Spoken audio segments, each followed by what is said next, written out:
2003 लखनऊ में एक paper mills colony है। तो गर्मी का दिन 9 मई की बात है ये। एक खबर फैलती अचानक आती है कि पेपर मिल्स कॉलोनी के एक फ्लैट में मधुमिता नाम की एक कवित्री, वो बहुत ही मतलब उस वक्त 24 साल की उम्र थी मधुमिता की, 2003 में। 15 साल हो गए, अगर आज मधुमिता जिंदा होती तो 24 और 15 39 साल की होती।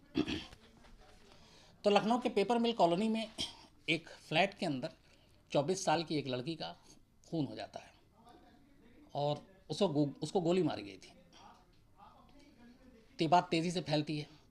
अच्छा, मधुमिता तब तक बहुत सारे अलग अलग जगहों पे हिंदुस्तान में वो कवि सम्मेलन में बहुत हिस्सा लिया करती थी और वो देशभक्ति के और उस तरीके के कवि जो कविताएं हैं वो ज़्यादा सुनाती थी और एक दबंग टाइप की एक पहचान बन गई थी, वीर रस और वो सारी चीज़ें। सॉरी अगर आवाज़ नहीं आ रही है तो। इन तरह की कविताएं हुआ करती थी मधुमिता की। 24 साल की, देखने में भी खूबसूरत, तेज़ तर्रार। तो जब पेपर मिल्स कॉलोनी में एक लड़की की मौत की खबर आती है कि उसकी हत्या कर दी गई और वो भी गोली मारी गई है, तो ये सारी चीज़ें मीडिया में फ़ौरन आती हैं। तब तक ये था कि मधुमिता कौन थी जानते थे, और लखनऊ के जो लोकल मीडिया के लोग थे उन्हें अच्छी तरीके से पता था कि मधुमिता कौन है। और मधुमिता का अमरमणि त्रिपाठी उस वक्त कैबिनेट मिनिस्टर हुआ करते थे मायावती की सरकार में। तो खबर जंगल में आग की तरह फैली, लेकिन तब तक कोई नाम नहीं आ रहा था। उसके बाद डेड बॉडी को पोस्टमार्टम के लिए ले जाया जाता है। अगले दिन सुबह अब यहाँ पे भी मेरी एक टीम इसमें जुड़ जाती है। कैसे कि जब वो पोस्टमार्टम के लिए ले जाई जाती है लाश को, तो सुबह पता चलता है कि वो 7 महीने की गर्भवती थी, प्रेग्नेंट थी। 7 महीने का बच्चा था उसके पेट में। और ये खबर मॉर्चरी के एक कर्मचारी ने, मेरी ही टीम में काम करते हैं तंसीम हैदर, क्राइम रिपोर्टर हैं, सबसे पहले उनको पता चला। वो मॉर्चरी में ही था सुबह सुबह। तो उसको जब पता चला तो उसने बताया ऑफिस में। तब खबर में एकदम एक नया एंगल आ गया। फिर तो उसके बाद हंगामा हो गया। उसके बाद खैर जांच वाँच होती है। अब शुरू से ही शक के घेरे में अमरमणि त्रिपाठी, लेकिन वो बाहुबली ताकतवर मंत्री, पुलिस की हिम्मत नहीं कि वो पूछताछ करे, उठाए, गिरफ्तार करे। तो ये 2-3 दिन तक हंगामा चलता रहा। इसके बाद फिर चूँकि मामला बड़ा होता जा रहा था तो मैं दिल्ली से फिर लखनऊ गया। लखनऊ में पहले कुछ सारी जो अपने सोर्सेस थे उनसे सारी खबरें निकाली, खंगाली। उसके बाद फिर फैसला किया कि मुझे मधुमती के घर जाना चाहिए, मधुमिता के। तो फिर वो लखनऊ से करीब 2-3 घंटे का रास्ता है। मैं वहाँ घर पहुँचा तो जो उनकी माँ थी वो उस वक्त भी बुज़ुर्ग थी और एक बेटा था, करीब उसकी उम्र होगी 18-20-22 साल, और एक निधि जो छोटी बहन थी। इनसे मुलाकात हुई। और इस दौरान में मैंने चूँकि 2-3 वारदात और स्पेशल शोज़ बना दिए थे तो उन लोगों ने उसको देख भी लिया था और उन्हें स्टोरी देखी थी। तो खैर फिर उनसे एक रिश्ता सा बन गया। खबरें करते करते मैं डेली आना जाना, और मैं लखनऊ में था करीब 1 हफ्ते तक पहले राउंड में। उसके बाद तो कई बार गया। इस दौरान खैर पुलिस पूरी जांच करती है तो पता चलता है कि 9 मई 2003 की सुबह 2 जो लड़के हैं वो पेपर मिल्स कॉलोनी में पहुंचते हैं इसके घर पे, मधुमिता के। और ये जो दोनों थे इनमें एक संतोष राय और एक प्रकाश यादव नाम का आइडेंटिफाई होता। अब ये कैसे आइडेंटिफाई होता है, उसकी वजह ये थी कि मधुमिता जिस फ्लैट में रहती थी पेपर मिल्स कॉलोनी के, उसका एक नौकर उस घर में सिर्फ रहता था, देशराज। और वो अक्सर अपना लखीमपुर भी घर आती जाती रहती थी।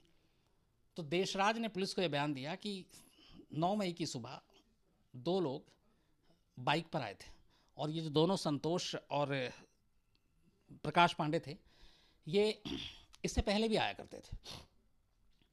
और इन दोनों का जो रिश्ता था, ताल्लुक था, वो अमरमणि त्रिपाठी से था। और अमरमणि त्रिपाठी की जो बीवी है मधुमणि, वो उसके साथ भी देखे गए थे घर पे कई बार। तो नौकर देशराज को पहचानने में मुश्किल नहीं। उसने पुलिस को बताया कि 2 लोग मोटरसाइकिल पर आए। हमने दरवाज़ा खोला, चूँकि मैं पहले से जानता था। तो उन्होंने मधुमिता के बारे में पूछा तो मैंने उनका कहा कि बैठिए, मैं आ रहा हूँ। मधुमिता आई, फिर ये तीनों आपस में बात करने लगे। तो मधुमिता ने ही कहा कि चाय बना कर ले आओ इन लोगों के लिए। तो देशराज नौकर का कहना था कि मैं किचन में चाय बनाने के लिए गया। अभी किचन में गए हुए 2-3 मिनट ही नहीं हुए थे कि उसे अचानक गोली की आवाज़ सुनाई दी। गोली की आवाज़ सुनाई दी तो वो भाग कर आया। जब भाग कर आया तो देखा मधुमिता खून से लथपथ बेड पे पड़ी हुई है और वो दोनों जो आए थे वो दोनों गायब हैं। इसने बाहर झांक के देखा, मोटरसाइकिल भी नहीं, तब तक वो बहुत तेज़ी से निकल चुके थे। फिर उसने पुलिस को कॉल किया 100 नंबर पे, फिर पुलिस आई, उसके बाद मामले की जांच हुई, सब कुछ। तो अब ये था कि ये कातिल कौन है, वो चूँकि उसने बता दिया था, वो दोनों शूटर थे। तो पुलिस के लिए काम आसान था। अब तार जोड़ रहे थे अमरमणि से, लेकिन अमरमणि कैबिनेट मिनिस्टर, पावरफुल आदमी, और उसकी खासियत ये थी कि यूपी की राजनीति में कोई भी पार्टी बिना अमरमणि त्रिपाठी के सरकार बनाती ही नहीं थी।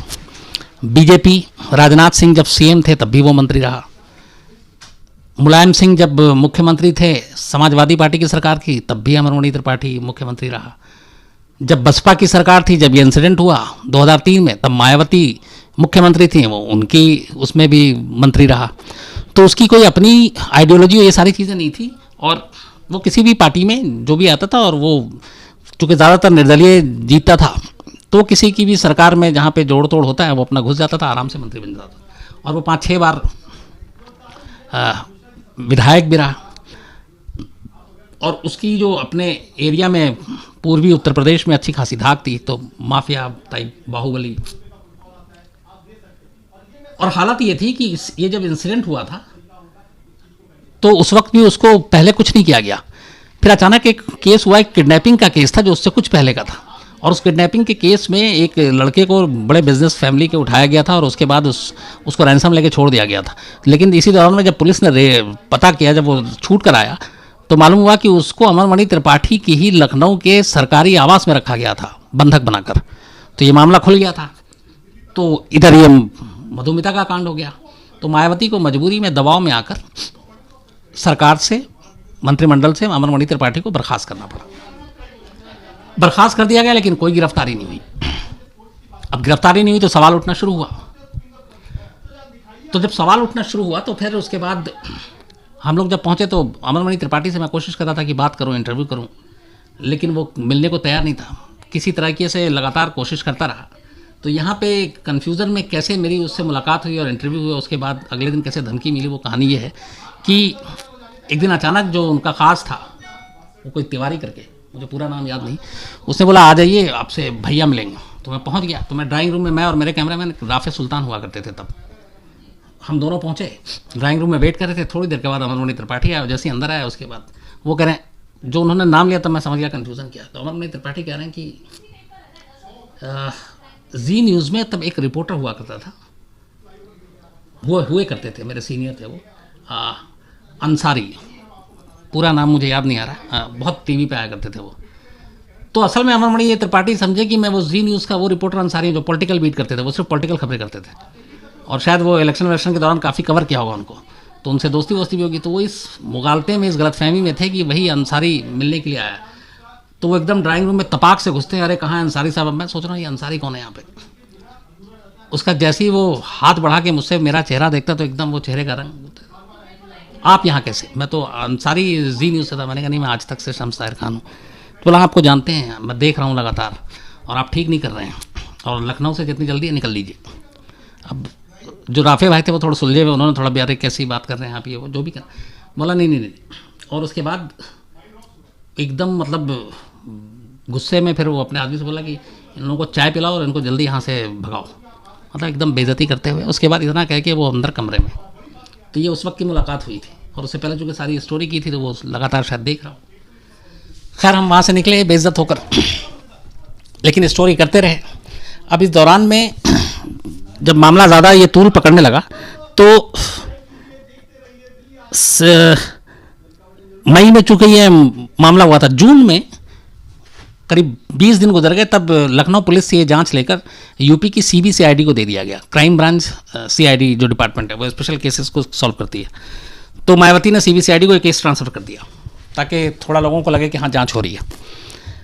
लेकिन तब भी अमरमणि त्रिपाठी को ना गिरफ्तार किया गया, ना बातचीत हुई, उसको ना पूछताछ के लिए बुलाया गया।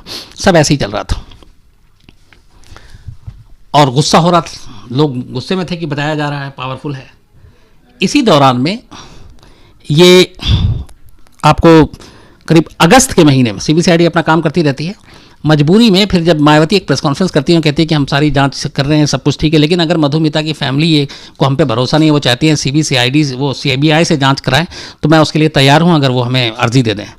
तो इत्तेफाक की बात है कि मैं वहाँ जिस दिन ये प्रेस कॉन्फ्रेंस थी उसी दिन शाम को मैं लखीमपुर पहुँचा और मैं बाकी बात कर रहा था, तो मैंने ये चीज़ कही कि ऐसे ऐसे मायावती ने कहा है। तो उन्होंने मुझसे पूछा था कि आपको क्या लगता है CBI से जांच होनी चाहिए।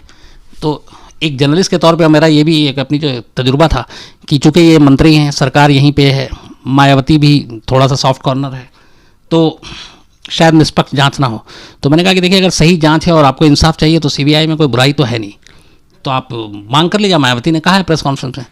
तो उन्होंने कहा कि अच्छा, फिर मधुमिता की माँ जो बहन निधि और उनका भाई, इन तीनों ने आपस में हमें छोड़कर दूसरे कमरे में आपस में कुछ बात की। फिर थोड़ी देर के बाद आती हैं, कहती हैं कि ठीक है, हम CBI जांच के लिए तैयार हैं, हमें इसके लिए क्या करना पड़ेगा। तो मैंने कहा एक एप्लीकेशन लिखना पड़ेगा। तो उन्होंने कहा हमें तो कुछ पता नहीं है। तो मैंने कहा कि चलिए मैं लिख देता हूँ। तो फिर जिस तरीके का एप्लीकेशन होता है वो मैंने उन्होंने पेपर दिया, मैंने उसमें हिंदी में एप्लीकेशन लिखा और उनको फिर पढ़ के सुनाया, बल्कि उनको पेपर भी दे दिया। फिर जो मधुमिता की बहन और भाई दोनों ने पढ़ा, फिर उन्होंने कहा हाँ ठीक है। फिर मधुमिता की माँ ने उस पर दस्तखत किए। फिर उनका भाई जो है वो वहीं वो पेपर लेकर गया और उसने उसकी 10-12 कॉपी कराई। कॉपी कराने के बाद वहीं अपने घर के पास में उसने फैक्स करा। मैंने कहा कि इसको फैक्स, तो फैक्स के नंबर भी फिर मैंने, कुछ नंबर मेरे पास थे, कुछ नंबर मैंने लखनऊ ब्यूरो से लिया अपने और उनको नंबर दिए। तो उन सारी चीज़ों पे मेरे रहते हुए अगले 1 घंटे में ये सारा फैक्स भी चला गया। एक कॉपी मैंने अपने रिकॉर्ड के लिए रख लिया कि मैं, मतलब चूँकि अब ये मुझे मालूम था तो खबर भी ब्रेक करनी थी कि मधुमिता की माँ और फैमिली ये चाहता कि मामले की CBI जांच हो, तो मेरे लिए खबर ब्रेक करना भी ज़रूरी था। तो एक कॉपी मैंने उसको शूट भी किया और अपने पास भी रखा और फिर मैंने वहीं से ये खबर दिल्ली फ़ोन करके ब्रेक किया और ये अर्ज़ी चली गई। अर्ज़ी जाने के बाद अगले दिन दोपहर 12 बजे मायावती ऐलान करती हैं, मुख्यमंत्री, कि हमें मधुमिता की माँ का एप्लीकेशन मिला है और हम इस केस को CBI को ट्रांसफ़र करने के लिए तैयार हैं, हम CBI के पास भेज रहे हैं। और उसके बाद जो भी कवायद थी वो हो गई और ये मामला CBI को चला गया। तो मैं अनजाने में इसका एक पार्ट बन गया और मेरी अपने करियर में ये पहला है कि मैंने इस तरह का कोई एप्लीकेशन लिखा और वही एप्लीकेशन हर जगह गया। खैर उसके बाद CBI के पास जैसे ही जांच पहुंची, CBI ने इंक्वायरी शुरू की।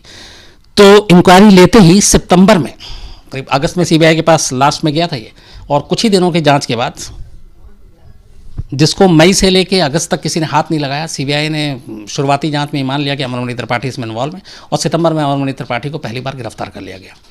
जिस दिन गिरफ्तार किया गया तब भी मैं लखनऊ में था और जब वो उसको लेके जाया जा रहा था अमरमणि त्रिपाठी को, तो मीडिया की भीड़ थी बहुत। उस भीड़ में से उसने मुझे भी देखा और उसका चेहरा और उसकी आंखें और देखने का अंदाज़ मैं भूलूंगा नहीं। बस उसका बस चलता तो लगता कि वो उसी वक्त निकल के मुझे पीट देता।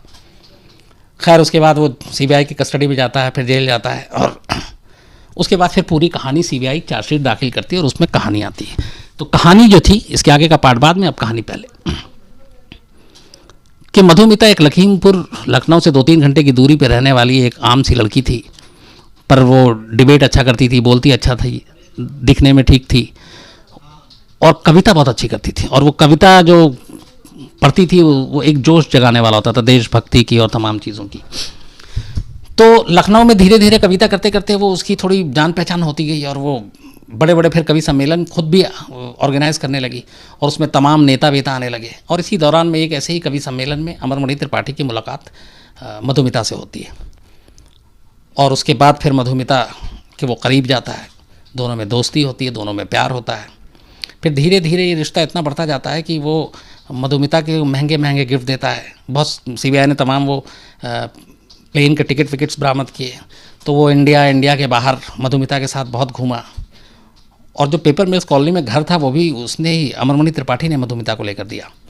लेकिन इन सारी चीज़, अच्छा एक दूसरी तरफ ये कि अमरमणि त्रिपाठी की अपनी शादी हो चुकी थी और उसकी वाइफ को, ये मधुमणि जो थी, उसको इन रिश्तों के बारे में पता था। और इस रिश्ते के बारे में जो जानकारी देने वाला था वो यही 2 शख्स था जिसने मधुमिता को गोली मारी थी 9 मई को, प्रकाश पांडे और संतोष राय। तो इन दोनों के बीच ये रिश्ता चलता रहा और वो देश भर में अपना कवि सम्मेलन कर रही थी, दोनों में नज़दीकियाँ आ चुकी। इस दौरान इस रिश्ते की वजह से 2 बार ऐसा हुआ कि मधुमिता गर्भवती हो गई। लेकिन चूँकि अमरमणि त्रिपाठी ऑलरेडी शादीशुदा था और मंत्री भी था, तो उसे लगा कि बदनामी होगी, तो उसने दोनों बार समझा बुझाकर मधुमिता का गर्भपात करा दिया, अबॉर्शन करवा दिया। और फिर सब कुछ नॉर्मल, दोनों के रिश्ते सब ठीक ठाक थे, वो तमाम ज़रूरतें पूरी करता था मधुमिता की। लेकिन तीसरी बार मधुमिता फिर प्रेग्नेंट हो गई और इस बार उसने ठान लिया था कि वो अबॉर्शन नहीं कराएगी। और वो अमरमणि त्रिपाठी ने शायद कभी कहा होगा तो उसने वो शादी के लिए कि अब शादी करनी है। अमरमणि त्रिपाठी पीछे हट गया।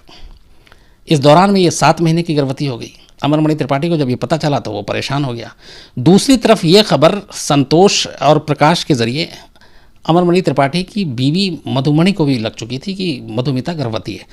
तब मधुमणि को ये खतरा था कि अगर इसने अबॉर्शन नहीं कराया और ये बच्चा हो गया तो हो सकता है मजबूरी में अमरमणि त्रिपाठी को उससे शादी करना पड़े, और अगर अमरमणि त्रिपाठी ने शादी कर ली तो उसकी अपनी शादीशुदा ज़िंदगी ख़राब हो जाएगी और हो सकता है अमरमणि उसे छोड़ भी दे।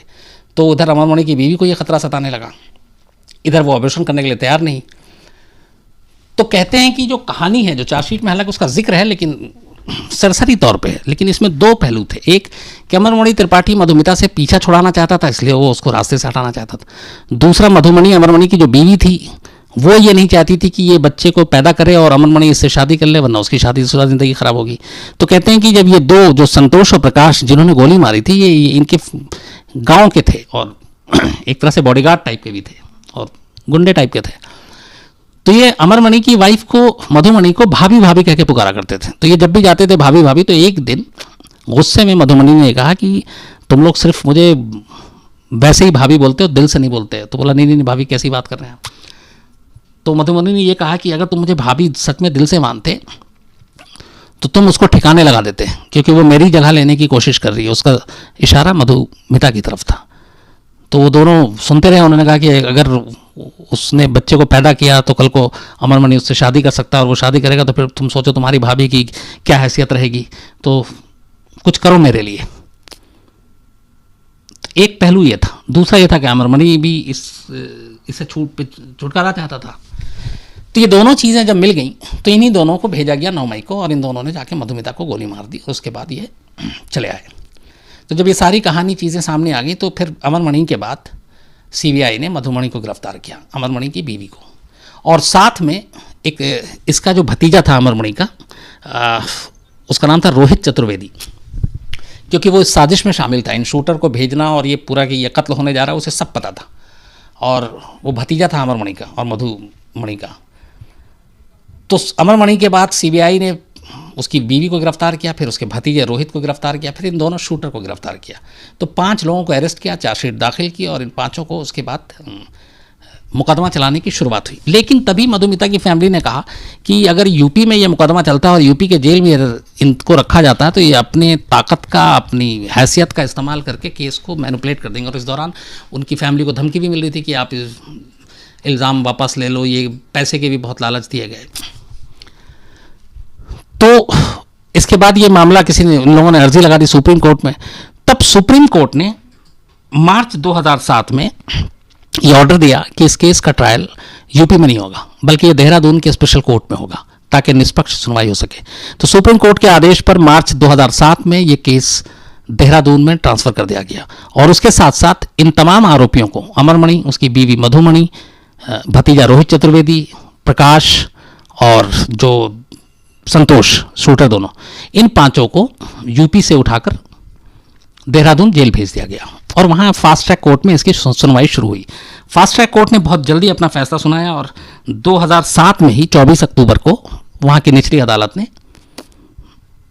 इन 5 को उम्र कैद की सज़ा, इन 4 को उम्र कैद की सज़ा सुनाई। इसमें जो एक शूटर था प्रकाश पांडे, उसको कुछ सबूतों के अभाव में कोर्ट ने छोड़ दिया। तो अमरमणि को, उसकी बीवी को, उसको भतीजे को और संतोष को, इनको उम्र कैद की सज़ा और एक को सबूतों के अभाव में छोड़ दिया गया। इसके बाद ये मामला हाई कोर्ट पहुंचा, नैनीताल हाई कोर्ट उत्तराखंड के। हाई कोर्ट ने ये माना कि नहीं, प्रकाश के खिलाफ भी सबूत हैं। तो हाई कोर्ट ने निचली अदालत के फैसले को बरकरार रखा, इन 4 की उम्र कैद की सज़ा को बरकरार रखा और साथ में प्रकाश पांडे को भी उम्र कैद की सज़ा दी, जिसे निचली अदालत ने छोड़ दिया था। तो इन 5 को उम्र कैद की सज़ा हो गई और ये 5 के 5 उत्तराखंड की कायदे से हरिद्वार जेल में रखे गए।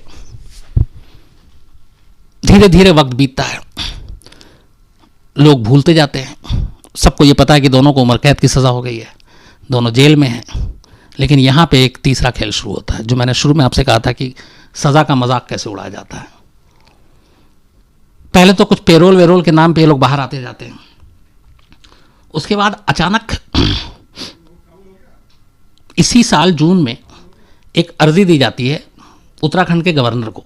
ये अर्जी दी गई अमरमणि त्रिपाठी और उसकी बीवी मधुमणि की तरफ से कि हम दोनों बीमार हैं, हमारी उम्र भी ज़्यादा हो गई है, तो हम पे रहम करें और हमें रिहा कर दिया जाए, हमारे चाल चलन को, हमारी उम्र को, हमारी बीमारी को देखते हुए। तो इन्होंने एक पिटिशन दाखिल कर दी, गवर्नर के यहाँ अर्जी दे दी। ये बात मधुमिता के घर वालों को पता चली, तो फिर जो उसकी बहन है निधि शुक्ला, वो देहरादून भाग कर गई, वो गवर्नर से मिली, उसने अर्जी दी और उसने कहा कि इन लोगों ने ऐसा ऐसा जुर्म किया है, इन्हें किसी भी कीमत पर रहम या इस तरह की रियायत नहीं मिलनी चाहिए। तो वो सारा जून का ही मामला है। ये जो अभी जून की मैं बात कर रहा हूँ, ये सितंबर है, 2 महीना पुराना। तो खैर वो अर्जी इनकी अभी गवर्नर के पास है, उसमें क्या होगा नहीं मालूम। लेकिन ये तो एक पहलू। दूसरा पहलू ये था कि हाईकोर्ट ने, नैनीताल अदालत ने सज़ा सुना दी, उम्र कैद। लोअर कोर्ट तो सुना ही चुका था। इन लोगों ने एक खेल खेला, अमरमणि और मधुमणि ने। इनका एक केस था, कोई बाउंस चेक का मामला था, चेक बाउंस होने का, और वो था गोरखपुर का, जहाँ के मुख्यमंत्री योगी आदित्यनाथ हैं। तो उस केस को खुलवाया गया। ये लोग वहाँ पहुँचते हैं हियरिंग के नाम पे, और फिर अचानक ये बीमार हैं, हस्बैंड वाइफ दोनों गोरखपुर के बीआरडी मेडिकल कॉलेज में एडमिट हो जाते हैं, और डॉक्टर सब उनको लिख के दे देता, हाँ ये बीमार है, इनको ये बीमारी है। उसके बाद जानते हैं क्या है, ये हिंदुस्तान में दूसरी शायद ऐसी कोई मिसाल मिले ही ना मिले। पिछले 4 साल से ये दोनों जेल में कम, गोरखपुर के उस हॉस्पिटल में ज़्यादा, और उस हॉस्पिटल में एक प्राइवेट वार्ड के तहत एक तरह से प्राइवेट घर दे दिया गया, जिसमें ये हस्बैंड वाइफ रहते हैं। इनके अपने पर्सनल वहाँ बॉडीगार्ड हैं, पुलिस के भी गार्ड वाले हैं, लेकिन पुलिस की वहाँ पे क्या है, ये कितना दबदबा है, ये मैं आपको बताने की ज़रूरत नहीं है। तो कौन कब किससे मिलने आएगा ये तय करते हैं। आज भी वही उसका हुआ है, वही दबदबा है, और वो जिनसे चाहता है मिलता है, जहाँ मन करता है जाता है, आता है। और सबसे बड़ी बात, उसने भी जितने भी मीडिया के जो ऐसे खासतौर पे क्राइम रिपोर्टर और ये उन सब के उसने अपने पास फ़ोटो और अपने गार्ड सबको फ़ोटो दिखा रखा हर एक का, कि ये चेहरा पहचान लो। अगर कभी भी वो इस हॉस्पिटल की तरफ आता है तो फ़ौरन इन्हें पहचान लेना, एक तो आने मत देना, आने देना तो पहले अलर्ट करना। उसका जैसे ही कोई रिपोर्ट आता तो अगर मान लीजिए टहल भी रहा है तो फ़ौरन बिस्तर पर जाके उसके बाद बीमारी शुरू हो जाता है, नौटंकी। अभी हाल में एक लालू प्रसाद यादव का मामला था कि वो बीमार मुंबई में अस्पताल चल रहा था, कोर्ट ने फटकार लगाई, उसने कहा कि अब बहुत हो गया, वापस आइए आपका जेल में, हम इलाज कराएंगे। फिर उसके बाद वो रांची वापस जाते हैं, फिर रांची के हॉस्पिटल में इलाज चलता है सब कुछ। लेकिन ये हो रहा है यहाँ एक हस्बैंड वाइफ जिसे उम्र कैद की सज़ा हुई हुई है 4 साल से इलाज के नाम पर, और ऐसी कौन सी बीमारी है नहीं मालूम, और वो ऐश की ज़िंदगी गुजार रहा हॉस्पिटल में। और 2 साल पहले एक न्यूज़ चैनल ने बाकायदा स्टिंग ऑपरेशन भी कर दिया था उस पर। एकदम वो आराम से बनियान पहन के टहल नहीं रहा, बल्कि रिपोर्टर बन के गया था कि वो चूँकि उसको मिलना था तो कोई अपने आप को उसी तरह से पेश करना था। उसने कहा कि मैं बलिया से हूँ और मैंने ये एग्ज़ाम पास कर लिया, बस पुलिस में अब नौकरी आप ही दिलवा सकते हैं। तो वो नौकरी की बात हो रही पुलिस में, वो भी एसओ लेवल पे। और अमरमणि कह रहा ठीक है तो एसओ बन जाओगे, पर बाद में भूलना मत। तो ये सारी डील कर रहा है, जबकि उम्र कैद की सज़ा है और 4 साल हो गए। आज जब मेरी निधि से, मधुमिता की बहन से बात हुई करीब 15 मिनट, तो जब उसने बताया तो मैं हिल गया और मैंने कहा कि ऐसा कैसे हो सकता है। उसने कहा हमने सारे आईजी और ये तमाम लोगों को अर्जी दे दी, लेकिन कुछ नहीं हुआ और किसी की हिम्मत नहीं है कि जाके कुछ कहे। अब मुझे नहीं मालूम कि किसी ने, जिस सुप्रीम कोर्ट के ऑर्डर पे ये सारी चीज़ें हुई हैं, केस दूसरे स्टेट में ट्रांसफ़र हुआ, फास्ट ट्रैक कोर्ट में हुआ, और कायदे से जिन उम्र कैद की सज़ा पाए हुए इन दोनों को उसी जुरिडिक्शन के तहत हरिद्वार सेंट्रल जेल में होना चाहिए था, वो गोरखपुर के एक हॉस्पिटल में पड़े हुए हैं सालों से। ये कैसे है मुझे समझ में नहीं आ रहा। और ये मतलब वाकई ये इंसाफ का, कानून का, इससे बड़ा मजाक और कुछ नहीं हो सकता। लेकिन सच यही है, कड़वा सच यही है कि अमरमणि त्रिपाठी और उनकी बीवी जो है मधुमणि, वो आज भी वहाँ पे हैं और जेल में हैं, और जेल में होना चाहिए था, जेल में नहीं और ऐश कर रहे हैं। और तीसरा देखिए, हस्बैंड वाइफ दोनों उम्र कैद की सज़ा, दोनों पे कत्ल का इल्ज़ाम। अब इनका एक बेटा अमन मनी, 2 साल पहले दिल्ली की एक फैमिली की बहुत ही खूबसूरत बच्ची के साथ उसकी शादी होती है। अचानक एक खबर आती है कि कार का एक्सीडेंट हो गया जिसमें अमन मनी भी थे, उसकी बीवी जा रही थी और उस एक्सीडेंट में उसकी वाइफ की डेथ हो जाती है। लेकिन चमत्कार देखिए कि अमन मणि को खरोच भी नहीं आता, अमन मणि त्रिपाठी के बेटे को। और ये दिखाया गया कि रोड एक्सीडेंट था। पर लड़की के माँ बाप शुरू से ही शक में थे, वो काफ़ी लड़ाई लड़ते हैं। इसके बाद मामला जो है, फिर ये भी मामला सीबीआई को सौंपा जाता है, सीबीआई जांच करती है, तो फिर पता चलता है कि रोड एक्सीडेंट नहीं, ये मर्डर का मामला है। अमन मनी गिरफ्तार होता है, हालांकि अभी वो भी अभी बेल पे है। तो माँ बाप कत्ल के इल्ज़ाम में उम्र कैद की सज़ा पा चुके हैं, जेल में होना चाहिए, हॉस्पिटल में है, ऐश कर रहे हैं। बेटा, उसके ऊपर भी कत्ल का इल्ज़ाम है, अपनी ही बीवी के कत्ल का इल्ज़ाम है, वो अभी ज़मानत पर है। तो मधुमिता की पूरी कहानी और उससे जुड़े हुए जो सारे कातिल हैं, अब इस सच को आपके सामने रखने के बाद मैं सिर्फ यही सोच रहा हूं कि ऐसा कैसे हो सकता है। लेकिन अफसोस ये है कि ऐसा हुआ है और ऐसा ही है। तो ये थी पूरी मधुमिता की कहानी और उसका अफसोसनाक क्लाइमेक्स आपको जो बताया। मुझे अभी भी यकीन है कि अगर सुप्रीम कोर्ट में इस तरह का कोई, मतलब मैंने तो ये कहा भी निधि से जब आज बात हुई कि आपने क्या सुप्रीम कोर्ट में कोई अर्जी दी इस बारे में, क्योंकि ये पता होना चाहिए कि ऐसी कौन सी बीमारी है जिसकी वजह से आप इतने साल से जेल में नहीं। और फिर दूसरा ये कि क्यों आप गोरखपुर में, जबकि आपको सज़ा काटनी है यूपी की बाउंड्री से बाहर, ताकि आप पे वो आपको वो फ़ायदा ना उठा सकें। और दूसरा ये देखिए कि एक तरफ ये बात होती है कि हम यूपी से क्राइम और क्रिमिनल को ख़त्म कर देंगे, बड़े बड़े क्रिमिनल का जेल तक ट्रांसफ़र कर दिया जाता है। एक जेल ट्रांसफ़र के ही चक्कर में मुन्ना बजरंगी की मौत होती है, मुख्तार अंसारी जैसे लोगों को भी एक जेल से दूसरे जेल में डाल दिया जाता है।